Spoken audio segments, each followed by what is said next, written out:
What's going on, gamers and collectors? DGC back with another pickups video and a couple gifts from some friends. Let's see what I got.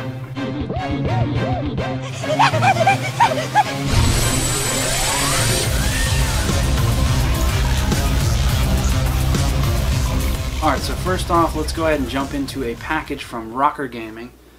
He sent me 4 megabyte Saturn RAM pack cart. I've really been needing this for a long time. There's not that many games that use this, but there's enough to where I could justify buying this, and I really needed it, and he hooked it up. So we got that. Then we got an additional white Japanese Model 2 Sega Saturn controller to match my modded system from him. He actually threw this in for me, so it was really nice of him to do that. Really just completes the package of my Sega Saturn to have two controllers finally. Alright, then we got a justifier for the Genesis. Really excited to have this because then now I can finally play my burnt copy of Snatcher the right way with the justifier. So glad to have grabbed that. That is a Japanese one, by the way. There's literally no difference. It still says the justifier, Konami, and start in English, and all the copyright stuff's in English. I've always wondered that. If someone knows the answer to that, why are Japanese products still, like, do they still have English? And even sometimes titles on video games, which you'll see in a second, are still in English. It makes no sense to me. And then we got a Dreamcast official Sega light gun. However, when we ordered this, we were not aware that this will not work in America whatsoever on the Dreamcast because it's some 9/11 bullshit. I don't know. There are Mad Catz guns, which I have down here actually from that other Sega lot that I bought, but so we found out this does not work. However, in the future I will have a region-free Dreamcast, so it won't really matter, and then I can use the official one. However, oddly enough, and this could just be me, I think that between the two, the Mad Catz looks better. That's this one. Looks better. I mean, I guess they really kind of look the same ultimately, but this has like the grip here and the analog weird die. It's almost like a D-pad analog. It's very weird. I don't know. I mean, they're both nice. I had gotten this actually before I even got these, so the pickups are always kind of hodgepodge together, guys. And the last thing that I got from Rocker Gaming was Daytona USA Circuit Edition. This is the second edition that came out in Japan, and then we had a second edition here. Both of the America and Japan have the same first edition. The second edition has a locked frame rate in America and in Japan. However, this has the original soundtrack, which is the awesome soundtrack. The American game does not have the good soundtrack, which is why I wanted this.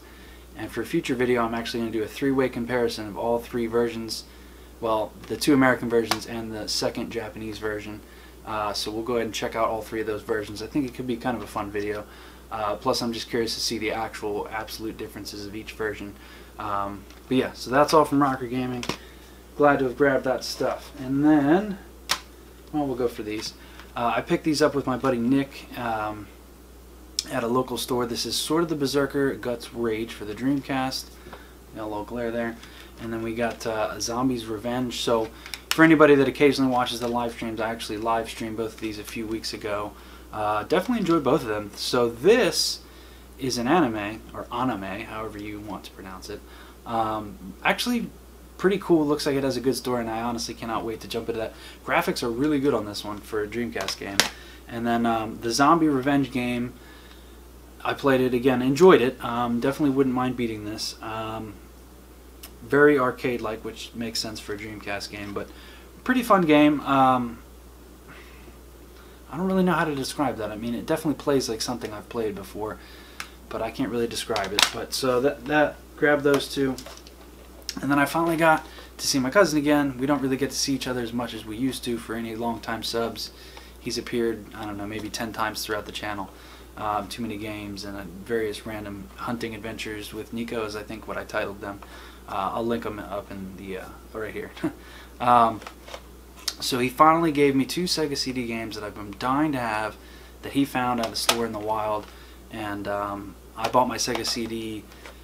It's been a good 3 or 4 months, and all I've had is Sonic CD that I got at Too Many Games actually, because I knew that I was buying that Sega CD in the following week. And then, so we got Vay, and this is a nice complete copy of it. Disc is absolutely flawless. Oh, the case was already broken. And no, I did not intentionally do that. I forgot that that one was broken. I knew one of them was, but I didn't know which one it was. And it has the, well, I'll go ahead and open it up here. So this is a pretty, not super rare working designs game, but it goes for about $100, and then there's a poster with it.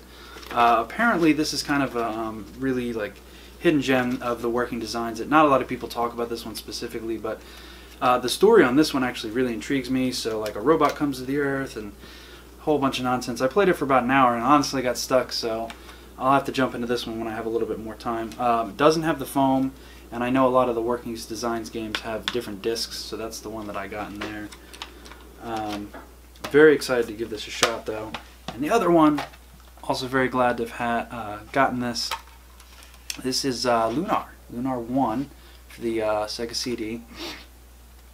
Again, I believe this is complete with just the manual. Does not have the foam again, unfortunately, but the cases, this one is actually in good shape, this case, and the discs in both of them and the manuals and everything are in really good shape, so really looking forward to trying these. However, I have this on the PS1 as well as the second one from Hav. Still haven't yet to get around to playing them. However, it takes about 16 hours to beat this one, and then the PS1 Complete Edition, which has more shit in it, evidently takes 36 hours, give or take, to beat. So there's obviously a lot more content in the PS1 version. So anybody that's played both, I've heard from both sides of the story, or both sides of the camp, that no, the Sega CD one's better, no, the PS1 one's better. So I'd like to know which one is more fun for, you know, if anybody has played both of them. Probably not a common thing for most people to have both of those though. Alright, let's jump into these Switch games here. Most of these you might have saw because I did unboxings of a few of these. We got Night Trap here, just the normal standard edition. Still haven't yet to get around to playing this. I'm okay with that because it's not going anywhere out of my collection and you can beat it in like a couple hours. We got Mutant Muds here. Really glad to have gotten that one. Really fun game. Haven't put a ton of time into it yet though. Worms w.m.d. have put a lot of time into this already, probably a few hours, and just been enjoying the hell out of it. Very fun pick up and play game for the Switch. Really good. I kind of wish there was, and maybe I just haven't discovered it in the menus yet. I've just been playing a lot of the story, but I wish there was just like straight up, like you could set up some like 8 NPCs or 8 AI to play against on any map that you want, or that kind of thing. Basically like a bot play kind of thing. I don't think that's in this game, which is unfortunate. I could be wrong though. I haven't seen it yet. I've just been doing the campaign. And then we got Snake Pass. Really glad this finally came physical. Super rare games. Good job on that one. This really should have had a physical in the stores at launch of this. Well, it was a launch window of the Switch. Really should have been. Like, I really think that this would have definitely sold well on the Switch in the stores, but you win some, you lose some with physical games. And picked this little bad boy up yesterday. I've been playing this a little bit. Let's Go Pikachu Pokemon with the Pokeball. Haven't actually tried the Pokeball yet. Obviously, I bought this edition to try it, so I am going to try it.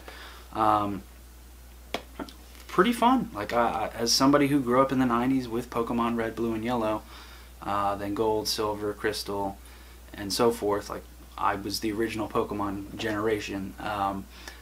It's good. It really is. I almost didn't get this because I heard about all the nonsense of no battling, and it's kind of a misconception. There is still battling. There's still gym bosses. There's still all that stuff. You just don't fight the wild Pokemon.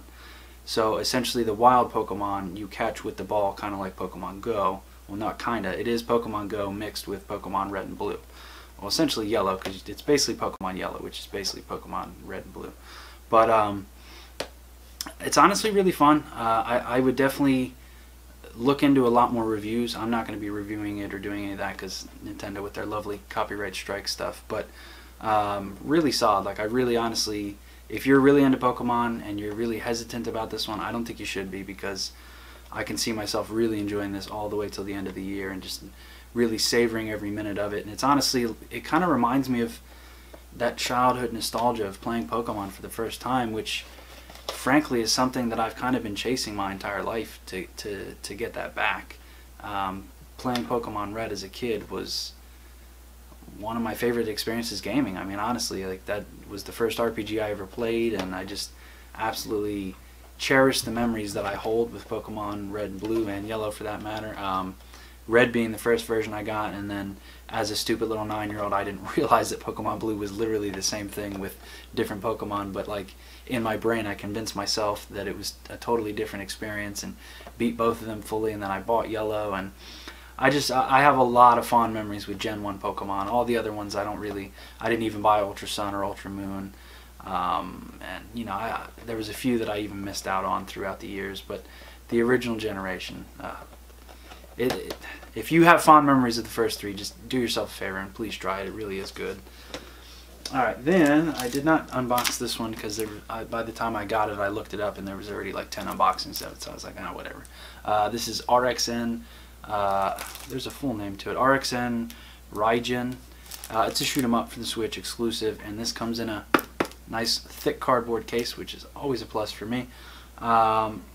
Really nice visuals on this, really good game. I'm already probably a quarter of the way through, and the way that I do Switch games is they're kind of like my nighttime, like I'm getting ready to go to bed thing. Like I'll just sit there and play it in handheld for like, you know, 30-45 minutes.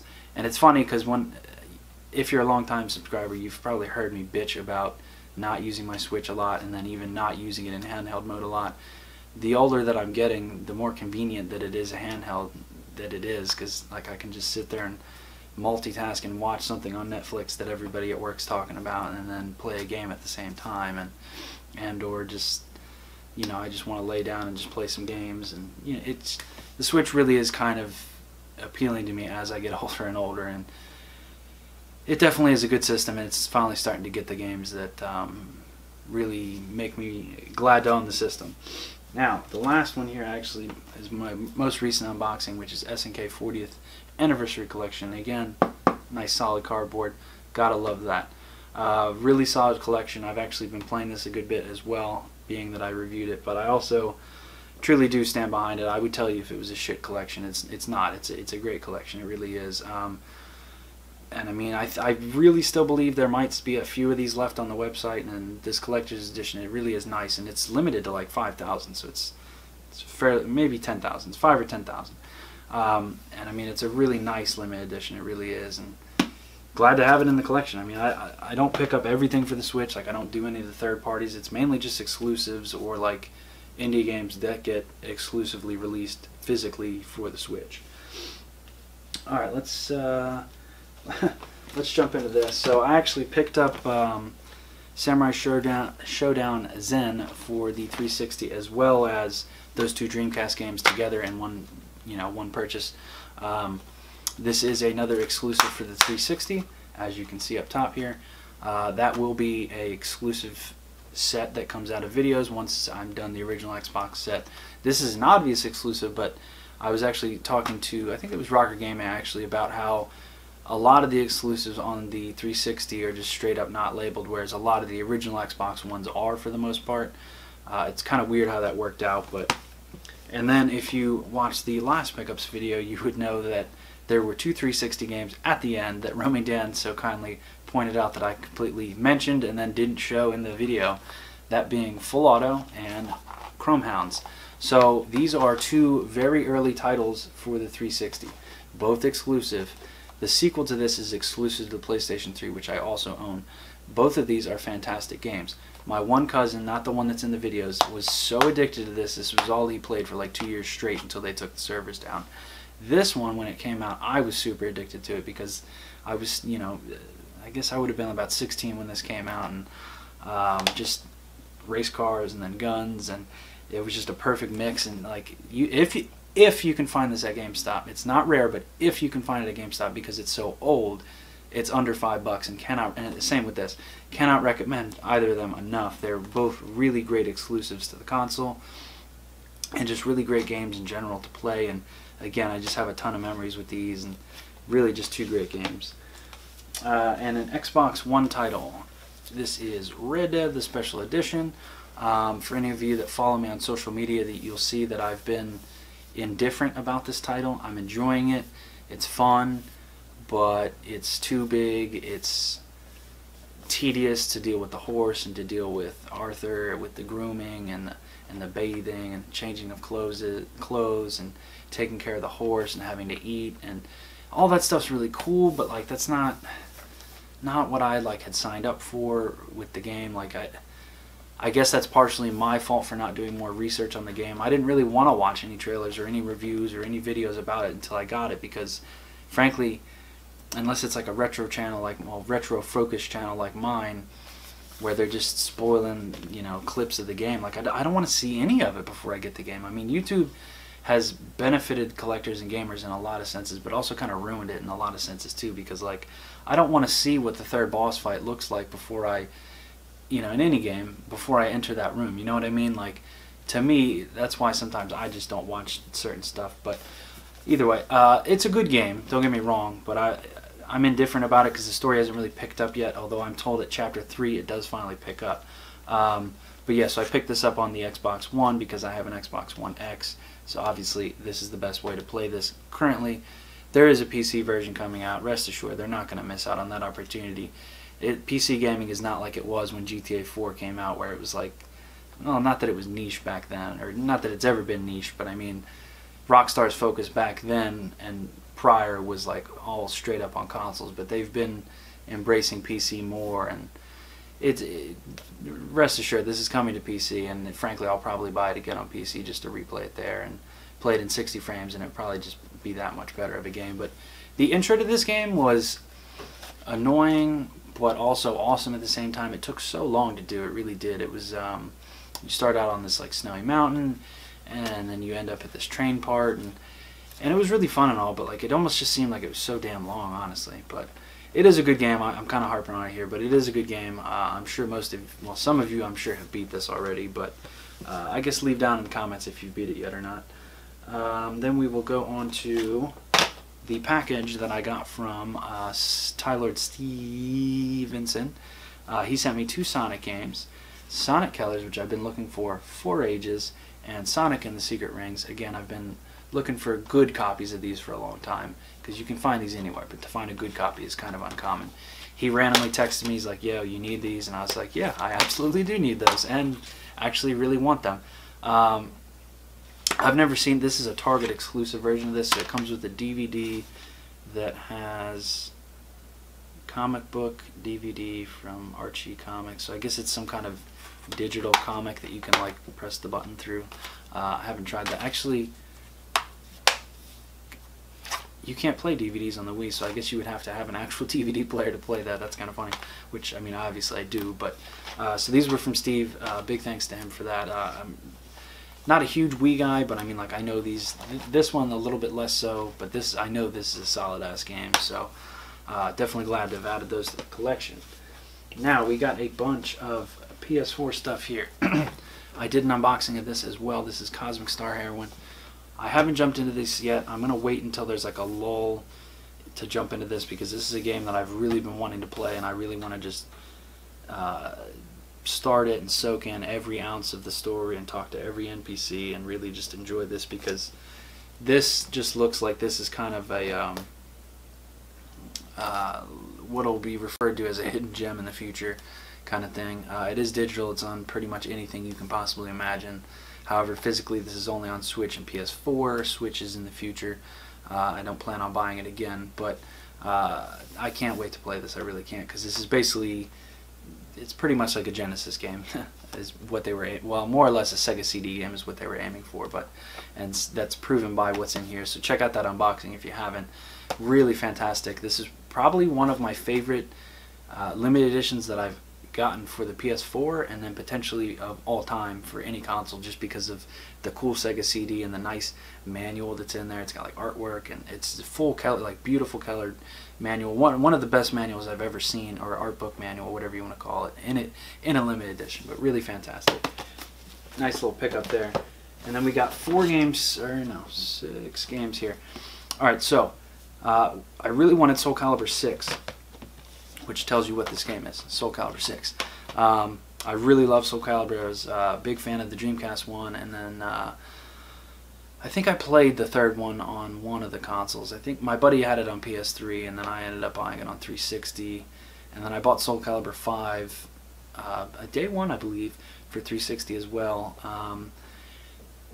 But I played a lot of the Dreamcast one, and not so much these later ones. But so I had to grab this. I really did, and I ended up trading in a bunch of PS4 games, and I got this for 19 cents. So really good deal on that. And a lot of people might not know this, or pay attention to it, or even care, but as a collector, I care. When I put this in, and still to this day, this only had 150 something megabyte patch. That's insane for today, for 2018, basically 2019. So what that tells me is the base Soul Calibur 6 game is actually playable off this disc, which is really awesome in my opinion. And I haven't heard anybody mention that just yet. Now here, I got this on the Pro Day sale at GameStop. This is Detroit, is it Beyond Human or Become Human? I did do the first level on this.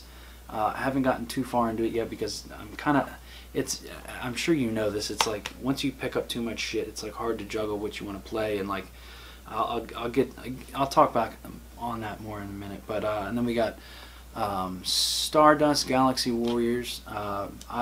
This came in two variants. I opted for this nice red and black one. I thought this looked cooler. This one actually sold out slower.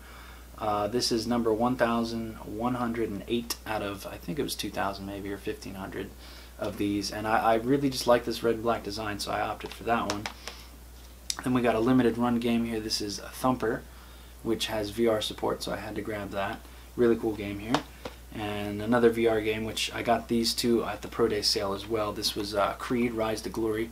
So this and Detroit were 20, and then this is the Invisible Hour. This was $10, all new. Really good deals on those in my opinion. So yeah guys, what I was going to say is like, have any of you, and comment below if you have, because I'm kind of curious to know what you do and what your opinion on this is like, when you're just buying RPG after RPG after RPG after long story adventure game, another RPG, and it's just like, I bought all these because I will play them one day, and I don't buy games that I don't intend on playing and don't have any interest in. Like, that's just not the kind of collector that I am. Like, I buy all these because they look appealing to me, and these are the types of games that the story grabs me, or the character design, the art design, or just it's from, like, let's say Hideo Kojima or something. Like, you just know that it's going to be good, so I buy, with that in mind. But like, I guess it's just because I'm getting older. I just don't have any more the time to play all these games anymore, man. Like, Red Dead is 65 hours. Like, what the fuck? Like, that's awesome. And I mean, part of me is like happy about that, because it's just like, oh man, we're getting $1 per hour of entertainment from this story, plus the multiplayer's still coming out, right? So like, that's good value for money. But like, as an adult with a full-time job, and then put out a couple videos a week if I'm lucky, like, it doesn't, and then still want to like do other things with my life, like, it doesn't leave a lot of time for gaming anymore, and it sucks. Like, and I mean, I watch a lot of other gamer collectors and other YouTube, whatever you want to call it, on YouTube, and like, I noticed that they don't pick up a lot of like games and stuff. So I'm just wondering, is that because that they just don't have time to do it anymore, or because they're just super into retro shit, or like, I don't know. But so I'm kind of thinking that next gen, like, I just don't think that I don't think I'm gonna be into it, and I don't think I really want to be, because I've just got so much, just even on PS4 alone, that I haven't beaten. Probably damn near, I don't even want to say the number, but it might even be in the triple digits of just shit that I haven't beaten on the PS4, and that's kind of pathetic, honestly. Like, I'm just sitting here buying games after games after games, and like, I just don't even have the time to play them. And like, I bought them because I knew it was something that I was interested in, but then I don't have time to play it, and it's just like, it's just frustrating, because it's just like, I see these things that I've spent money on, want to play and want to beat, but then I just like, I don't have time to do it. And it's like, what do you guys do to prioritize like what game you're gonna play, if and I mean, I say this literally every pickups video, I'm gonna slow down on buying games, and like, I try to, but like, some of the, like, half of this was pre-order shit, and then I wasn't even intending on picking this up, but I was just like, you know what, I'm giving it a shot. And then like, a lot of this was, you know, GameStop sales, and just, I guess I wasn't really intending on picking that up. I mean, they were games I wanted, but I wasn't necessarily intending on picking them up, but ended up picking them up anyway. But this is already a very long pickups video, guys. I highly doubt any of you will make it this long, but if you do, as always, tell me what your favorite pizza toppings are. Alright guys, I'll catch you later. Peace out for now. Till next time. Come here, you mother...